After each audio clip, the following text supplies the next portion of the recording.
Grecia está la psicología germano-norteamericana.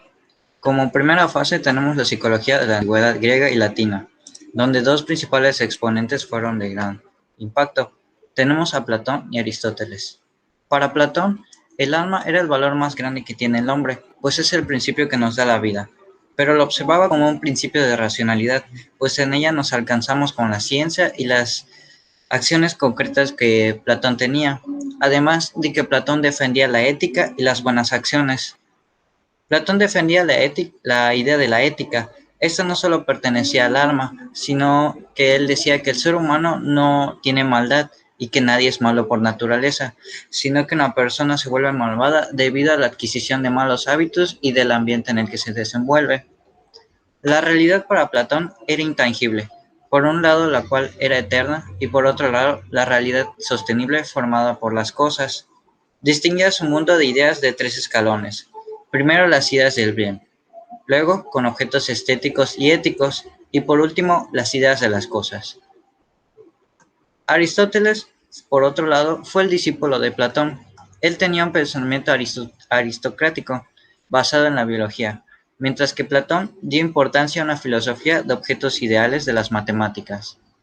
El alma para Aristóteles era la forma del cuerpo, por lo tanto no había un alma separada del cuerpo. Él la consideraba una parte única del mismo ser, es decir, una persona podía ver con los ojos y la imagen que ésta proyectaba y observaba era el alma que tenían los ojos. Así era como él observaba el mundo. Para Aristóteles existía la psique, que era la anteriormente alma mencionada, y la actividad suprema del cuerpo humano a la cual llamábamos realidad. Aristóteles fue un filósofo cuyas ideas y aportaciones para la humanidad fueron de gran impacto. Las obras y aportaciones de Aristóteles representaron un poder sobrehumano abismal, adelantado para las bases configuradas del pensamiento europeo de aquellos tiempos.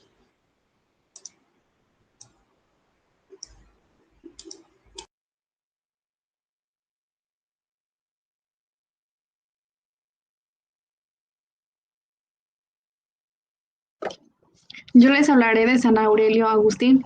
Este fue el primer filósofo importante de la era cristiana. En sus obras abordó cuestiones como el pecado original o el libre albedrío. Sus ideas tendrían un efecto profundo no solo durante su vida, sino también en el desarrollo de la Iglesia medieval. Era reconocido, como santo y doctor de la Iglesia por su contribución a la teología. Los escritos de San Agustín caen en una frontera entre la teología y la filosofía. Es un autor prolífico. Sus principales obras incluyen Confesiones, Ciudad de Dios y Retractación, siendo esta última una reconsideración de sus obras anteriores. Por otra parte, Santo Tomás de Aquino era un teólogo y filósofo italiano, representante de la filosofía escolástica medieval. Supo resolver la crisis producida en el pensamiento cristiano por el averroísmo.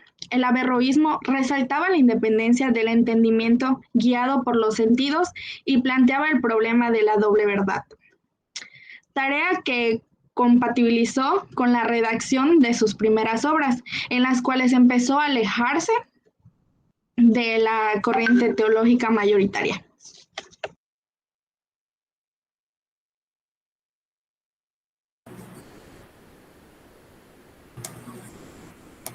Bueno, pues ahorita seguimos con la psicología del conocimiento en el continente europeo. Primero empezamos con René Descartes, quien pues primero que nada dividió tanto su teoría la dividió entre dos sustancias, la sustancia del cuerpo, que es un atributo, y quien es la extensión de todos los sentidos que se obtienen, y la del alma, cuyo es el pensamiento, y de ahí salió el raciocinio.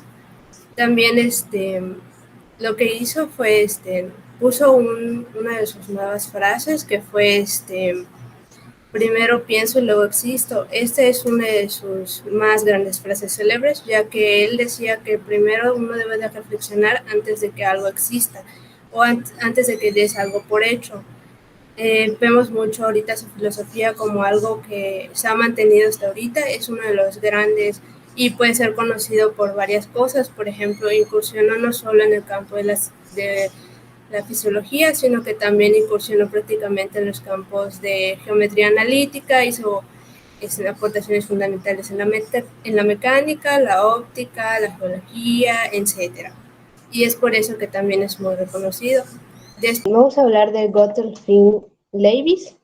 Él era no fue un idealista, tampoco fue otra cosa como un racionalista, sino que él pensaba mucho sobre lo que es un pensamiento muy liberal. ¿A qué nos referimos? A que él seguía y aspiraba a los conocimientos de René Descartes, pero lo que pasaba es que él no seguía el mismo método que él, porque no sentía que fuera lo mismo, y sentía que sus ideas no eran completamente ciertas, tenía unos conflictos ahí con él. Entonces lo que hizo fue hablar más de un pensamiento muy libre, lo que lo llegó a hacer su frase: se ama a sí mismo con un amor intelectual infinito.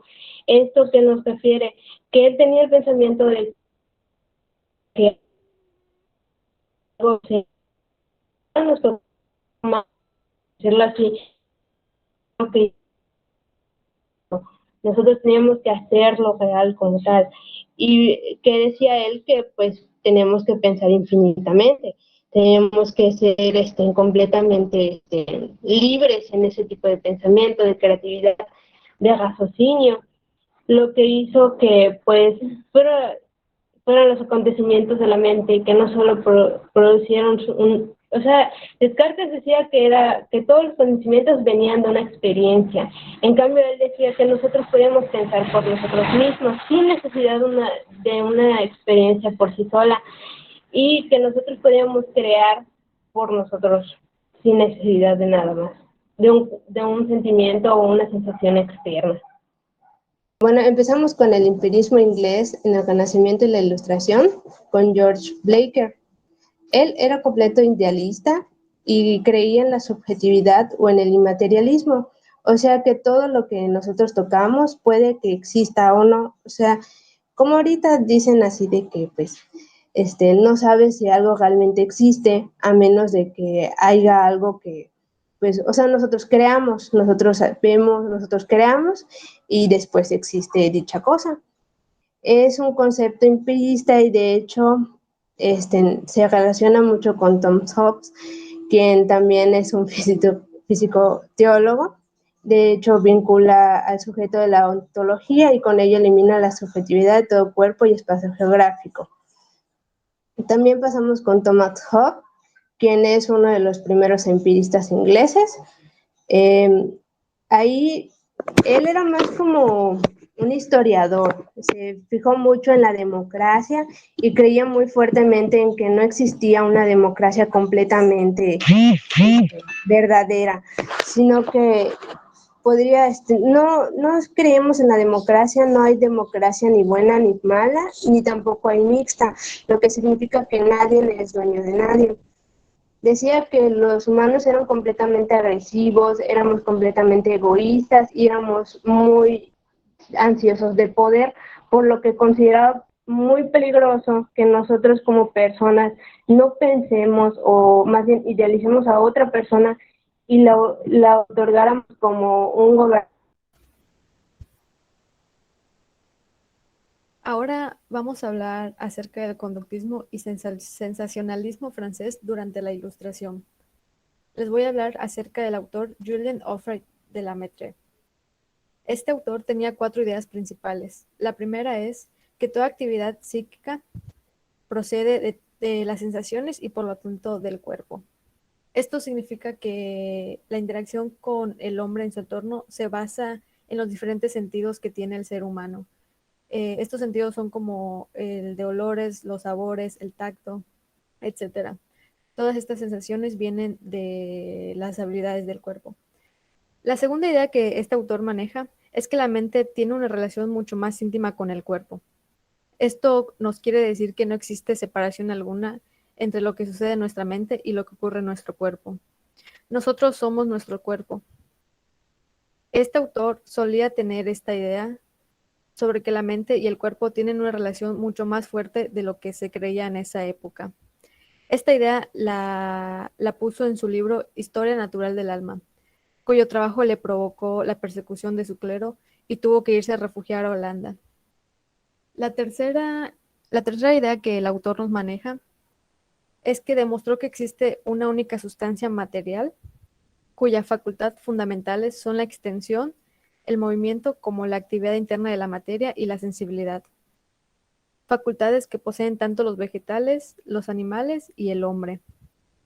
No existe ninguna diferencia cuantitativa entre estos tres grupos, solo hay una diferencia cuantitativa, la cual es que el hombre tiene una sensibilidad de un grado mayor y tiene un grado mayor de inteligencia a comparación con los animales y los vegetales. La última idea que este autor maneja es que asimilaba al organismo humano como un mecanismo extremadamente complejo. En su libro El hombre máquina, que fue creado en 1747, asimila que el organismo humano es un mecanismo extremadamente complejo. Este autor se esforzó por explicar los fenómenos fisiológicos por las leyes de la mecánica, al igual que todos los materialistas franceses. Este interpreta los hechos de la naturaleza como mecanicista y como metafísica. En su otro libro, El hombre planta, que fue escrito en 1747, y en el libro de El arte de gozar, que escribió en 1950, Lamettrie habla del perfeccionamiento gradual de los seres orgánicos y se acerca mucho a la idea de la evolución. Y con este autor finalizamos esta explicación.